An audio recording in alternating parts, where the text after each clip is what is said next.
সবাইকে স্বাগত জানাচ্ছি বিডি ভিউজে। আপনাদের সাথে আছি আমি সুস্মিতা দাস। মধ্যপ্রাচ্যে কাতার, সৌদি আরব আর সংযুক্ত আরব আমিরাত সফরে যাচ্ছেন মার্কিন প্রেসিডেন্ট ডোনাল্ড ট্রাম্প। কেউ জানে না সুনির্দিষ্টভাবে তিনি কি চান। বড় ধরনের অস্ত্র চুক্তি করতে পারেন তিনি, মার্কিন অর্থনীতিতে বিনিয়োগ চাইতে পারেন। কেউ কেউ মনে করছেন ট্রাম্প চাচ্ছেন উপসাগরীয় দেশগুলো তার ব্যক্তিগত হোটেল ও ক্রিপ্টোকারেন্সির মতো ব্যবসাতে বিনিয়োগ করুক। অনেকে বলছেন তার সফরের প্রধান ইস্যু ইরান। পারমাণবিক কর্মসূচি নিয়ে ইরানের সাথে কথা বলছে ট্রাম্পের টিম। তার সফর ইরান শান্তি চুক্তির গতি বাড়াতে পারে অথবা যুদ্ধ লেগে যেতে পারে। ট্রাম্পের টিমের ব্যাপারে আগাম কিছু বলা মুশকিল। তার উপদেষ্টাদের মধ্যেও ভিন্ন মত রয়েছে, তাই অনুমান করার উপায় নেই যে আসলে কি ঘটতে যাচ্ছে। বিস্তারিত থাকছে হায়দার সাইফের প্রতিবেদনে।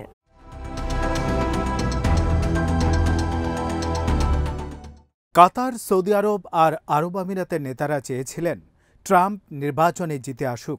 ট্রাম্পের প্রথম মেয়াদে এই দেশগুলো সুবিধা পেয়েছিল। প্রেসিডেন্ট জো বাইডেনকে তারা পছন্দ করেনি।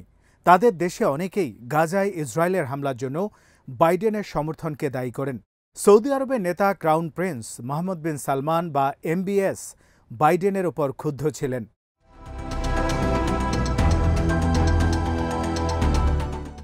সাংবাদিক জামাল খাশোগি হত্যার পর সৌদি আরবকে অচ্ছুত বলেছিলেন বাইডেন। বাইডেনের আমলেও ট্রাম্পের সাথে ঘনিষ্ঠতা বজায় রেখেছিলেন MBS। সৌদি আরব ইসরায়েলের সাথে শান্তি চুক্তি করতে পারে বলে ভেবেছিলেন বাইডেন। MBS সেটা নিয়ে খোঁচাও দিয়েছিলেন। বাইডেন সেই লক্ষ্য নিয়ে চেষ্টা করেছিলেন, কিন্তু 7ই অক্টোবরের পর সব প্রচেষ্টা থমকে যায়।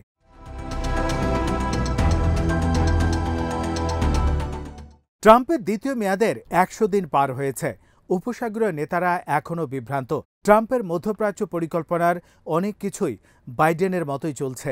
এটা অস্বাভাবিক, কারণ বাইডেনের অন্যান্য বহু নীতি বদলে ফেলেছেন ট্রাম্প।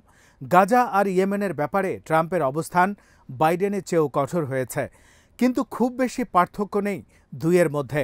2021 সালে বাইডেন যখন প্রেসিডেন্ট হন, তিনিও ট্রাম্পের অধিকাংশ মধ্যপ্রাচ্য নীতি অপরিবর্তিত রেখেছিলেন। আব্রাহাম অ্যাকর্ডের বিস্তারে কাজ করেছিলেন তিনি। ট্রাম্প ইরানের সাথে যে পারমাণবিক চুক্তি থেকে বেরিয়ে এসেছিলেন, বাইডেন সেটাতে আর যোগ দেননি।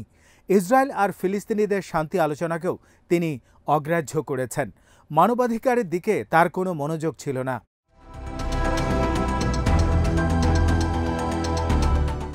কাজের দিক থেকে ট্রাম্প বাইডেনের চেয়ে আলাদা। বাইডেনের কর্মকাণ্ড আগাম অনুমান করা যেত।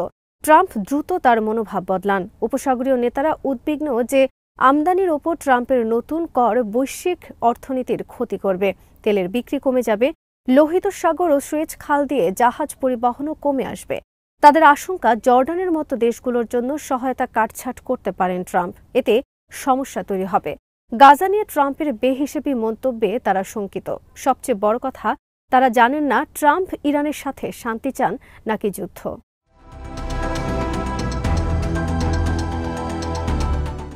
কাতার, সৌদি আরব আর আরব আমিরাত, এই 3 দেশে ট্রাম্পের একসাথে সফরের উদ্দেশ্য হল এই দেশগুলোকে ঐক্যবদ্ধ রাখা। 2017 সালে তিনি শুধু সৌদি সফরে গিয়েছিলেন। পরে তিনি কাতারকে বিচ্ছিন্ন করার পরিকল্পনাতে সমর্থনও দিয়েছিলেন। সৌদি আরব, বাহরাইন, মিশর আর আরব আমিরাত কাতারের সাথে বাণিজ্য বন্ধ করেছিল। কাতার কিছু ইসলামী গ্রুপকে সমর্থন দেয়ায় এই দেশগুলো ক্ষুব্ধ হয়েছিল। উপসাগরীয় দেশগুলোর মধ্যে তখন বিভেদ তৈরি হয়েছিল। ট্রাম্প ইরানের ওপর কঠোর নিষেধাজ্ঞা দেওয়ার যে পরিকল্পনা করেছিলেন, সেটাও তখন ব্যাহত হয়েছিল। বাণিজ্যের জন্য ইরানের ওপর নির্ভর করতে হয়েছিল কাতারকে। বাইডেন প্রেসিডেন্ট হওয়ার পর অবরোধের অবসান ঘটে। উপসাগরীয় নেতারা তার সাথে কাজ করতে রাজি হন। এবার ট্রাম্প বার্তা দিলেন যাতে 3 দেশ ঐক্যবদ্ধ থাকে।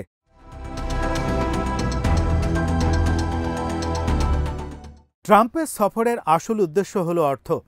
সৌদি আরবের সাথে $100 বিলিয়ন অস্ত্র চুক্তি করতে চান তিনি আশা করছেন উপসাগরীয় দেশগুলো মার্কিন অর্থনীতিতে বিনিয়োগ করবে।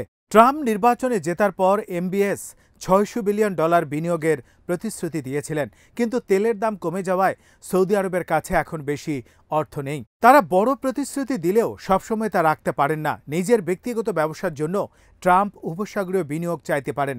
সৌদি, কাতারি এবং আমিরাতি কোম্পানির সাথে চুক্তি থেকে তার পরিবার বহু মিলিয়ন অর্থ কামিয়েছে বলে এর আগে খবর প্রকাশিত হয়েছে।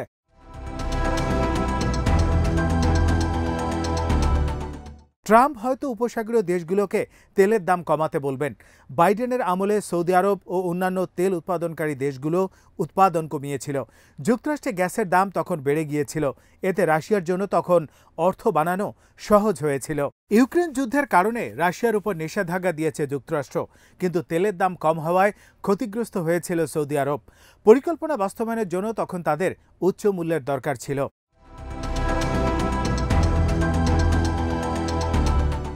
ট্রাম্পের সফরে ইরান নিয়েও কথা হবে। উপসাগরীয় নেতারা জানেন না ট্রাম্প যুদ্ধ চান নাকি চুক্তি চান। তার টিমের মধ্যে বিশৃঙ্খলা আছে। টিমের একজন এক ধরনের কথা বলেন। ট্রাম্প সম্প্রতি তার জাতীয় নিরাপত্তা উপদেষ্টা মাইকেল ওয়ালসকে বরখাস্ত করেছেন। ওয়ালস ইরানে হামলার ব্যাপারে ইসরায়েলের নেতা বেঞ্জামিন নেতানিয়াহুর সাথে কাজ করেছিলেন। ইয়েমেনের হুথিদের বিরুদ্ধেও কঠোর পদক্ষেপের পক্ষে ছিলেন তিনি।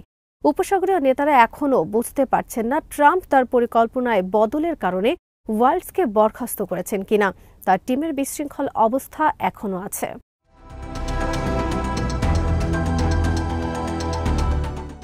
দু সালে সৌদি আরব আর আমিরাত ইরানের বিরুদ্ধে যুদ্ধ চেয়েছিল, কিন্তু পরিস্থিতি বদলে গেছে। 2019 সালে ইরান সৌদি আরবের তেল ফ্যাসিলিটিতে হামলা করেছিল। বিশ্বের তেল সরবরাহ তখন 6% কমে গিয়েছিল। ট্রাম্প তখন মার্কিন বাহিনীকে ব্যবহার করেননি। উপসাগরীয় নেতারা তখন হতাশ হয়েছিলেন। সুরক্ষার জন্য তারা দীর্ঘদিন ধরে যুক্তরাষ্ট্রের উপর নির্ভর করে আসছে। 2022 সালে হুথিরা আবুধাবিতে হামলা করে। যুক্তরাষ্ট্র তখন বেশি কিছু করেনি। উপসাগরীয় দেশগুলো তখন বুঝে গেছে ইরানের বিরুদ্ধে যুদ্ধে জড়ালে তাদেরকে একাই মোকাবেলা করতে হবে। ইসরায়েল চায় যুক্তরাষ্ট্র ইরানে হামলা করুক, কিন্তু উপসাগরীয় দেশগুলো সেটা চায় না। তারা চীনের সহায়তায় ইরানের সাথে সম্পর্ক মেরামত করেছে, যাতে বড় যুদ্ধে জড়াতে না হয়।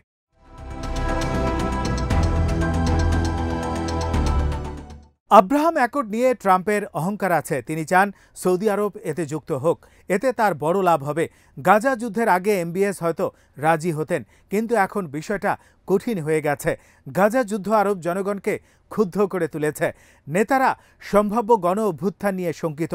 আব্রাহাম অ্যাকর্ডে যুক্ত হওয়ার শর্তে এমবিএস যুক্তরাষ্ট্রের সাথে প্রতিরক্ষা চুক্তি চান, আরও অস্ত্র চান এবং ফিলিস্তিন রাষ্ট্র গঠনের ব্যাপারে পদক্ষেপ চান। কিন্তু যুক্তরাষ্ট্র এই প্রতিশ্রুতি দিলেও সেটা রাখবে কিনা সেটা নিয়ে খোদ ট্রাম্পই একটা সন্দেহ জন্ম দিয়েছেন।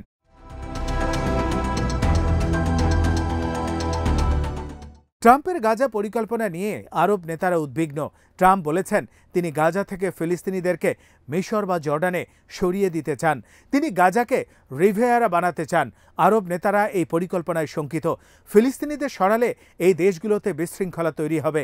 কাতার ভয় পাচ্ছে শান্তি আলোচনা নস্যাৎ করতে ইসরায়েল এটাকে ইস্যু বানাতে পারে। গাজা পুনর্গঠনের জন্য আরব আমিরাত কোনো অর্থ দিতে চায় না। সব আরব নেতাই উদ্বেগে আছেন যে যুদ্ধ তাদের জনগণকে আরও ক্ষুব্ধ করে তুলবে।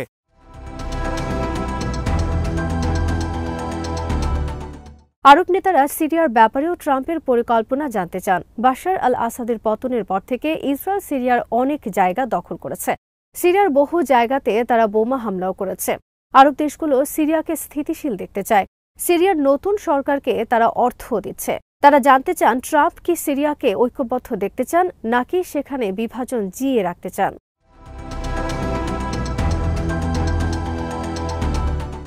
এই সফরে ট্রাম্প হয়তো খুব বেশি অর্জন করতে পারবেন না। কিছু অস্ত্র চুক্তি হয়েছে, কিন্তু বড় কিছু করার সুযোগ রয়েছে তার সামনে। তার পরিষ্কার করে বলা উচিত ইরানের সাথে চুক্তি করতে চান তিনি। এতে ইসরায়েলের সাথে ইরানের সম্ভাব্য সংঘাত এড়ানো যাবে। উপসাগরীয় দেশগুলো এতে ইরানের সাথে সম্পর্ক এগিয়ে নিতে পারবে। হিজবুল্লাহ আর হুথিদের মতো গ্রুপগুলো তখন শান্ত হবে। শক্তিশালী চুক্তি হলে ওবামার চেয়ে ট্রাম্পের ইমেজ উজ্জ্বল হবে। ইরানের সাথে প্রথম পারমাণবিক চুক্তিটা ওবামাই করেছিলেন।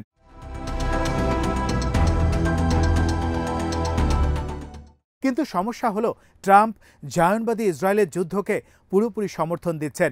ট্রাম্প যদি ইসরায়েলকে গাজা ধ্বংস করতে বা পশ্চিম তীরে নিয়ন্ত্রণ নেয়ার ছাড়পত্র দেন, তাহলেই কেবল তারা ইরান চুক্তিতে রাজি হতে পারে। কিন্তু সেটা হলে শান্তি কোনো মতেই টিকবে না। ইরানের সাথে চুক্তির জন্য নতুন আঞ্চলিক পরিকল্পনা লাগবে। এই পরিকল্পনার মধ্যে গাজা যুদ্ধবিরতির বিষয়টি থাকতে হবে। সেখানে আরও ত্রাণ পাঠানোর ব্যবস্থা থাকতে হবে আর ফিলিস্তিন রাষ্ট্র গঠনের প্রক্রিয়া থাকতে হবে। ট্রাম্পের এই টিম এটাকে আরও কঠিন করে তুলেছে।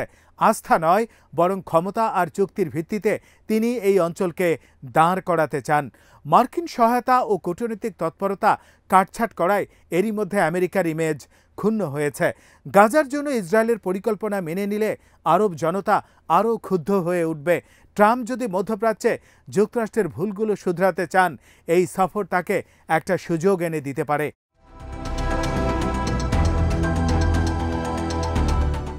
আজ এখানেই শেষ করছি। সবাই ভালো থাকুন, সুস্থ থাকুন আর দেখতে থাকুন বিডি ভিউজ। চ্যানেলটি ভালো লাগলে সাবস্ক্রাইব করুন, সংযুক্ত থাকুন আমাদের ফেসবুক পেজে।